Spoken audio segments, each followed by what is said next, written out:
Bom, e minha última dica, então, já falamos de processo, já falamos de ferramenta. Eu queria trazer um mindset agora pra galera, né? A gente já sempre fala de cultura, sempre fala dessas questões. E o ideal que eu acho, além de você encontrar os seus problemas, né? Quando a gente fala de desenvolvimento seguro, application security, é SAST, DAST, SCA, Pentest, todas essas coisas para achar os seus problemas e validar, né, a sua aplicação. Eu acho que a chave do nível de maturidade da empresa se mede quando você para de criar as vulnerabilidades. Quando você tem um checkmarks da vida, por exemplo, achando 100, 200, 1000 vulnerabilidades, todo scan, e aí você começa a ver que ele tava 1000, agora foi para 500, agora foi para 300, agora foi para 100, agora foi para 2, agora 5. Então, é quando você vê que você parou de criar problemas, parou de codificar a vulnerabilidade. Talvez seja a mesma chave da galera do teste, quando o pessoal começou a fazer TDD, por exemplo. Então você tinha lá o time de teste, achava um monte de bug. O time de teste achava um monte de bug. E bugs vão sempre existir. E o TDD veio para tentar reduzir esse número. Né? Que o software tenha mais qualidade desde o princípio, aquela coisa toda. Então, consequentemente, a ideia é que reduz o número de bugs. Ainda vai existir, mas que reduz o número de bugs. Então, eu queria deixar esse mindset, a dica desse mindset pra galera. Parar de criar problemas. E aí talvez seja uma mensagem direta para os desenvolvedores, né? Porque quem cria as vulnerabilidades no código é o desenvolvedor. Né? Não tem outra pessoa, é o desenvolvedor. Então, galera, aprenda sobre as vulnerabilidades, aprenda sobre os ataques, né? Ouçam mais sobre isso, leiam mais sobre isso, escutem mais podcasts sobre isso. Tem uma galera absurda aí falando sobre isso. Entenda um pouco de pen test. Você vai entender como o ataque é construído e acontece, e você vai conseguir criar na sua cabeça, sabe quando você está digitando a sua classe ali, o seu método e tal, já sai de você a tal da programação defensiva. Você já não vai meter um parâmetro e ler ele direto e fazer alguma operação com ele. Você vai validar, você vai criar um whitelist, então, né, validação de input. Então, ter essas técnicas de programação defensiva é fundamental para uma empresa ter esse nível de maturidade e parar de criar problemas. Porque senão você vai estar pondo SAST atrás de DAST, atrás de SCA, atrás de Pentest, achando um monte de erro e continue. Legal que você tá achando.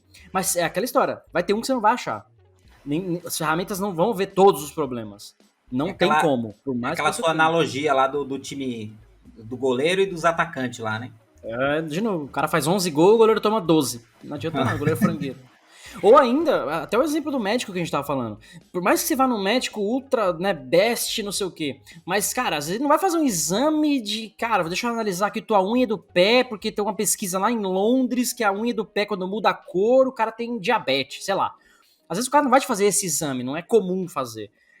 Então tem que ter um negócio manual, tem que ter parte de você, falar, cara, eu vi isso, tal. Então, essa questão de parar de criar problemas, de parar de gerar problemas de segurança, é o mindset, que até o que o Marcos colocou também, você trouxe, que é a questão da cultura, mano. Todo mundo tem que ter isso em mente no time de desenvolvimento, no time de produto da empresa como um todo.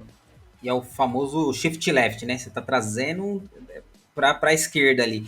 Cara, é bem interessante isso, porque é outra coisa que parece absurdo falar, né? Tipo, cara, para de criar vulnerabilidade. Mas é uma mentalidade simples, porque se você trouxer isso durante o desenvolvimento, o ganho que você vai ter de tempo, de recurso, de dinheiro é absurdo. Porque o cara ele só vai pensar, ele fala, cara, ele vai gastar 2 minutinhos a mais para escrever aquela função, para escrever aquele método, e ele vai economizar horas ou dias, meses de trabalho de correção disso daí, né? Então, você não precisa de muito esforço. O cara ele só precisa ler alguma matéria, ele precisa dar uma olhada, ele precisa se inteirar sobre o assunto. Inclusive, queria rapidinho pegar o finalzinho aqui. Eu tive uma reunião esses dias aqui para falar sobre code review com o time. Então, time, você tá fazendo code review? Tamo fazendo. Eu falei, me explica como é que vocês fazem. Chegou por request, a gente faz assim, analisa e tal, beleza. E aí eu falei, cara, tá errado isso daí. Porque assim, o método do cara recebe um parâmetro, lê um arquivo, faz alguma coisa.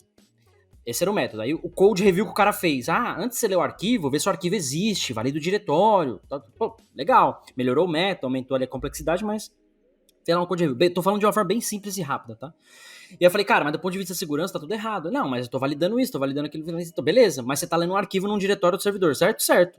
Então, como é que você sabe que esse arquivo que tá lá é o que você quer? Você tá lendo ele direto, você validou o arquivo, validou o diretório, mas você tá lendo o arquivo direto. Se um hacker invadiu o sistema e colocou alguma coisa lá no diretório, você tá lendo isso direto. Vai ter um command injection, vai ter qualquer coisa aqui pode acontecer, porque você está confiando nesse diretório, por exemplo. Então até o code review, que era manual, do ponto de vista de segurança, tanto quem codificou quanto quem tá fazendo a revisão tem que ter essa cabeça de, cara, isso aqui não tá seguro o suficiente, saca?